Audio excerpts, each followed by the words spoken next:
everyone, and welcome to Marabella's Voice.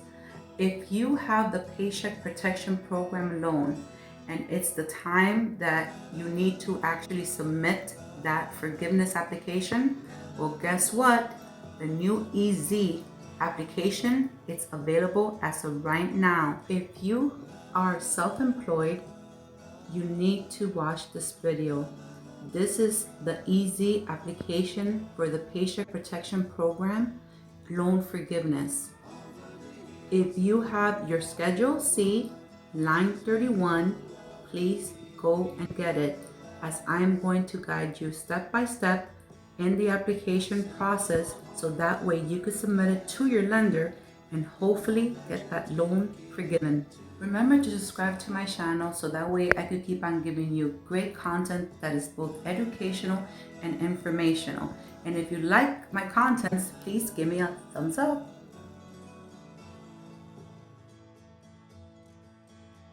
Okay, so we're here in the Paycheck Protection Program PPP Loan Forgiveness Application Form 3508EZ, meaning that it's going to be very easy. This application is only 3 pages, as you can see right here. And I'm going to guide you step by step so that way you will be able to submit this to your lender. So the first thing that you're going to do is you're going to put your business name. I'm just going to use, a fictitious name for now, so that way I could guide you. Okay, if your business, you're doing a doing business as or a trade name, you would input it right here, but if not, just leave it blank. Your business address,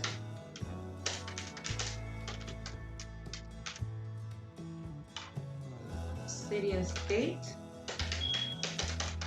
and zip code.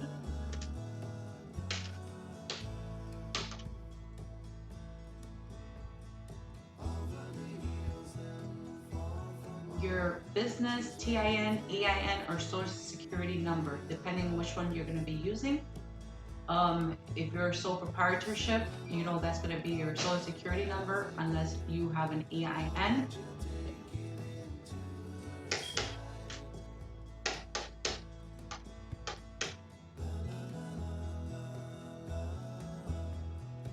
Your business phone number.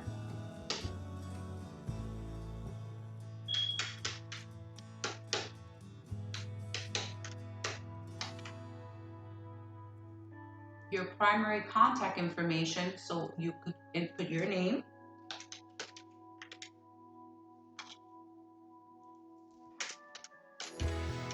and your email address.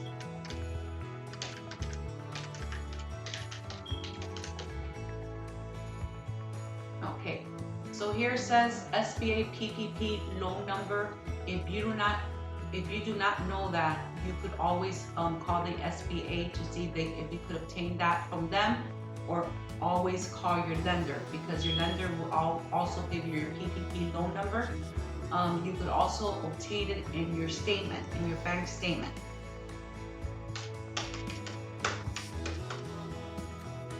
Okay, here's where you're going to put your PPP loan amount. So let's say your loan, the loan that you received was $15,000, right? And that was for a period of the 8 weeks, right? So you will input it right here. The amount that we're using, okay, it's gonna vary depending on the amount that you actually received. So here, where it says PPP loan amount, you're gonna input the amount that you received on your loan. So let's say you received $15,000, you will input it right there. PPP loan disbursement date, when did you receive that disbursement? So let's say it was May 1st, 2020, you will input it right there. So it says here, employees at the time of the loan application. Now, if you're self-employed, you don't have any employees, you would put none. Employees at the time of forgiveness of application, again, none. So you didn't have any. Now it says here EIDL advance amount. So if you apply for the EIDL advance and let's say they gave you $1,000 because you only put yourself. Whatever amount you received, you will input it right there. And then you could go to your email from the SBA where it says the EIDL application number, or if you printed it out, you could input it right here.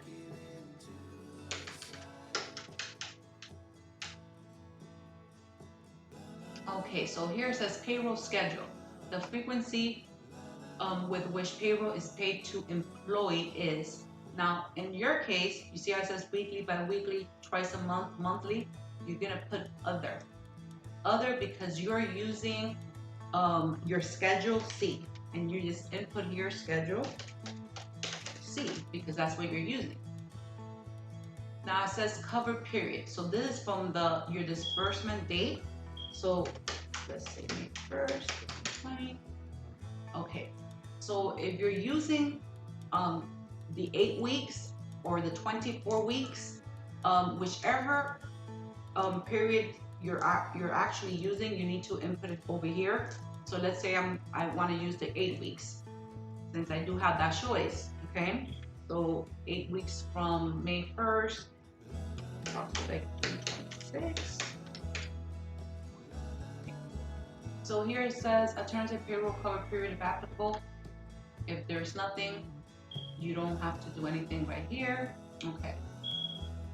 So here is here it says if borrower together with affiliates, if applicable, receive PPP loan in excess of 2 million, check here. They said that these are the ones that they're gonna actually audit. So if this was not your case, don't press on it because they're trying to see who did receive the $2 million and never return that money back. So let's proceed to the bottom. This is where it says forgiveness amount calculation. Okay, so here where it says payroll and non-payroll costs, remember you are gonna be using your Schedule C, line 31, okay? So if you made $15,000, that was your PPP loan amount, right? So let's say in order for you to be able to get that $15,000, you were doing it at 2.5. So it was based on $6,000 per month. So $6,000 per month times 12 months would have been 72,000. So 72,000, when we divide it between 12, it's going to give us $6,000 a month, and then you're going to multiply it by 2.5, and that's what's going to give you that 15,000. And that's the same amount that should be your PPP loan amount based on your Schedule C. So line 2, 3, and 4, business mortgage interest payment, business rent or lease or payment, business utility payment. You do not have to fill this out, just put a 0 because remember you're using your Schedule C and they're basing it from line 31.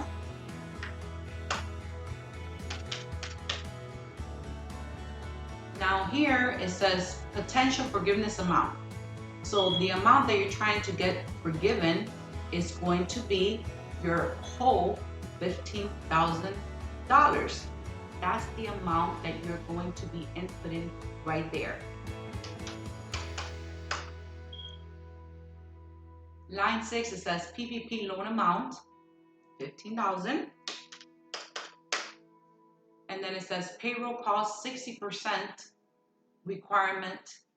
So divide line 1, 15,000 by 0.60. So if you do the calculation based on this as an example, it would give you $25,000, right? Now it tells you here forgiveness amount. Line 8, forgiveness amount, enter the smallest of line 5, 6, and 7. So if you do that, if you see which one is the smallest one, you notice it's going to be the 15,000. So right there, you already know that 15,000 is the forgiveness amount. Now we go to page 2, okay? So this is where you're gonna have to read every single line and you need to certify and put your initials on every single line, make sure that you read and understand what you are signing, because remember that there's legal implications if you are not truthful in what you are signing. You have to initial every single line right here.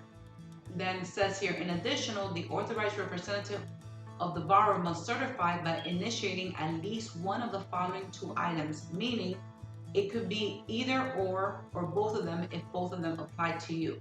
So make sure that you read to see which of this apply.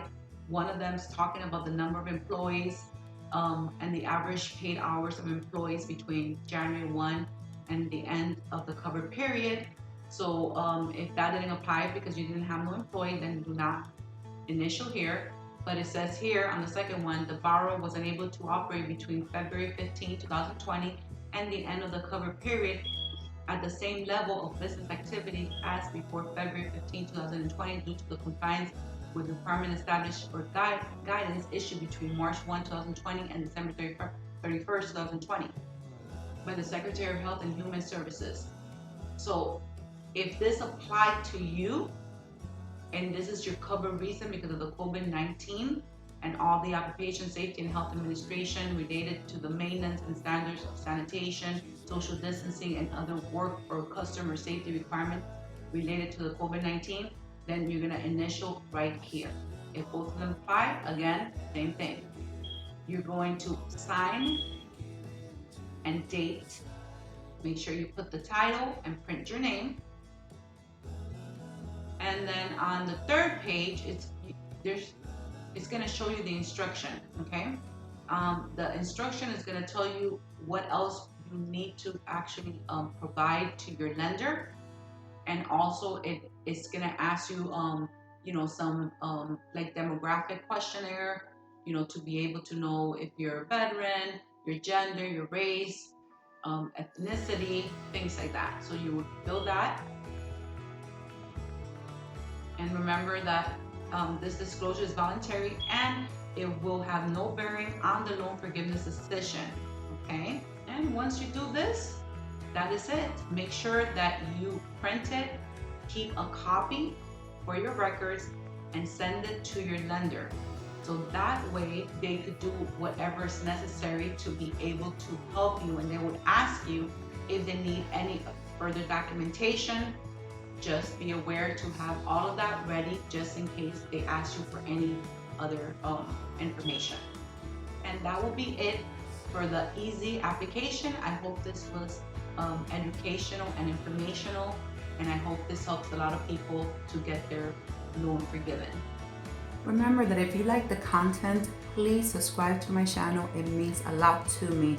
So that way I could give you content that is both informational and educational. Like always, thank you for watching this video, and see you next time.